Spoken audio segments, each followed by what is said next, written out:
আমি তোমাদের কাছে ওয়াজ করতে এসেছি। হাওয়া আলাইহিস সালাম মহিলা ছিলেন, মহিলাদের মন একটু নরম প্রকৃতির হয়।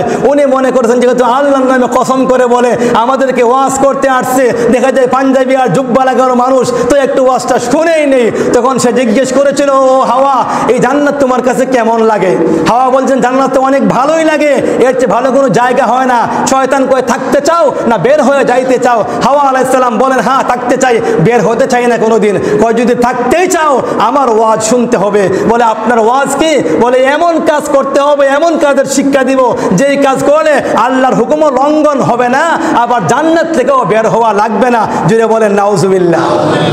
কারণ লোক যদি ভালো হয় ওর কথার ফলাফল ভালো হয়, লোক যদি খারাপ হয় ওর ভালো কথার ভিতরে বিষ থাকে। কথা বলেন ঠিক না বে ঠিক?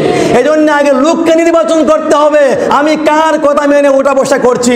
লিবাস দেখলেই হবে না, ইহুদিদের লিবাস আমাদের লিবাসের চাইতে আরো অনেক সুন্দর, খ্রিস্টানদের লিবাস আমাদের লিবাসের চাইতে আরো অনেক সুন্দর। চকচক করে বাংলা সাহিত্যে আছে, চকচক করলেই শোনা হয় না। এই জন্য লিবাস দেখে না, বরং ব্যক্তিকে নির্বাচন করতে হবে। যে কথাগুলো বলছে, যার বয়ান আমি শুনছি, তার ইমানের পাওয়ার কত, সে মানুষটা কেমন। লোক যদি ভালো হয় তার কথার ফলাফল ভালো হবে, লোক যদি খারাপ হয় তার কথার ফলাফল খারাপ হবে। যত সুন্দর কথাই বলুক না কেন, ওর কথায় আমার কোনো ফায়দা হবে না। তো ইবলিস গিয়ে ওয়াজ করছে, আল্লাহর নামে কসম করে বলছে যদি থাকতে চাও একটা কাজ করো। আল্লাহ তো বলছেন, ওয়ালা তাকরাবা হাযিহি শাজারা ফাতাকুনা মিনাজ জালিমিন। ও আদম হাওয়া, এই গাছের ফল খাইবা দূরের কথা, তোমরা এই গাছের নিকটেও যাইবা না। শয়তান গিয়ে বলে তোমরা এই গাছের ফল খাইও না, কারণ আল্লাহ না করেছেন, নিষেধ করেছেন। তবে এইটা না খাইয়া এই জাতীয় একই জাতীয় ভিন্ন যে আরেকটা গাছ এখানে আছে ওইটার ফল খেয়ে নাও। গাছ কিন্তু একটাই, জাত একটাই, গাছ দুইটা, জাত কিন্তু একটাই, দুইটা একই জাতের গাছ, ফল একই রকম ধরে, কিন্তু একটা আল্লাহ বলছেন ওয়ালা তাকরাবা হাযিহি শাজারা, এই গাছের ফল খেও না। সে বলছে এইটার ফল খেও না, তবে এইটার ফল খেয়ে নাও। আল্লাহ তো এইটার কথা বলছেন, ওটার কথা তো আল্লাহ পাক বলেন নাই। তো তাহলে কি হবে? বলে একদিকে আল্লাহর হুকুম লঙ্ঘন করা হবে না, অপরদিকে চিরস্থায়ী জান্নাতি হয়ে যাবে। যদি বলেন নাউজুবিল্লাহ। হাওয়া আলাইহিস সালাম মনে করছেন যে ঠিকই তো, খুব সুন্দর বয়ান করছে, কতই হিকমত কথা বলছে, থাকতেই তো চাই। আদম যখন আসছেন, একজন লোক আসছিল খুব লম্বা জুব্বাওয়ালা, খুব লম্বা পাগড়িওয়ালা, খুব লম্বা পাঞ্জাবিওয়ালা, আমাদেরকে নসিহত করেছে, ওয়াকাসামাকুমা ইন্নী লাকুমা লামিনান নাসিহিন। বলছে আল্লাহর নামে কসম করে তোমাদের জন্য আমি হিতাকাঙ্ক্ষী, তোমাদেরকে ওয়াজ করতে চাই। বলে কি ওয়াজ করেছে?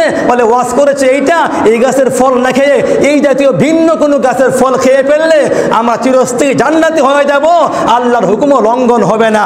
হাওয়া আলাইহিস সালামের কথায় প্ররোচনায় পড়ে আদম যখন এই ফল খাইলেন, হাওয়া যখন এই ফল খাইলেন, কাপড় খুলে গেল, দুনিয়ার জমিনে চলে আসলেন। আসার পরে আল্লাহ বললেন, ইহবিতু মিসরান ফাইন্না লাকুম মা সাআলতুম। ও আদম হাওয়া, নেমে যাও জান্নাত থেকে, জান্নাতে তোমাদের আর থাকার কোনো অনুমতি নাই। কাপড় খুলে পড়ে গেছে, ল্যাংটা হয়ে গেছেন, উলঙ্গ হয়ে গেছেন, গাছ থেকে পাতা পরে লজ্জাস্থান ডেকেছেন। দুইজনকে দুই জায়গায় পাঠিয়ে দেওয়া হলো, একজনকে পাঠানো হলো শ্রীলঙ্কায়, আরেকজনকে পাঠানো হলো অন্য এক দেশে। ঘুরতে ঘুরতে ঘুরতে ঘুরতে বছরের পর বছর গেল, মাসের পর মাস গেল, 100 বছর গেল, কয়েকশো বছর পরে ওই আরাফার ময়দানে গিয়ে আদম হাওয়া দুইজন এক জায়গায় দেখা হইল। ওখানে আল্লাহ পাক শিক্ষা দিলেন, পর রব্বানা যালামনা আনফুসানা ওয়া ইল্লাম তাগফির লানা ওয়া তারহামনা লানাকুনান্না মিনাল খাসিরিন। যখন তওবার আয়াত পড়েছেন, তওবা কবুল হয়েছে, মঞ্জুর হয়েছে। আর আল্লাহ বলছেন, শয়তান রে শয়তান, তুই তো অনেক বড় খারাপ কাজ করে ফেলেছিস, তুই এটা কেন করলে? সে বলল, আল্লাহ আমি তো সেজদা আপনাকে কম করি নাই, দুনিয়ার জমিনে তো এমন 1 ইঞ্চি জায়গা বাকি নাই যেই জায়গায় আমি শয়তান আপনাকে একটা না একটা সেজদা করি নাই। কারিগর বছর যে বন্দিগি করলাম, কিচ্ছু আমাকে দিবেন না? আল্লাহ বলেন, তুই কি চাস চেয়ে নে। তখন সে বলছিল, আল্লাহ আমাকে মরণ পর্যন্ত, মানে কি বলে, কিয়ামত পর্যন্ত আপনি আমাকে হায়াত দিয়ে দেন, যে কিয়ামত পর্যন্ত আমি যেন আর না মরি। আল্লাহ বলেন, এত বন্দিগি যেহেতু করছিস, যা তোকে আমি কিয়ামত পর্যন্ত হায়াত দিয়ে দিলাম।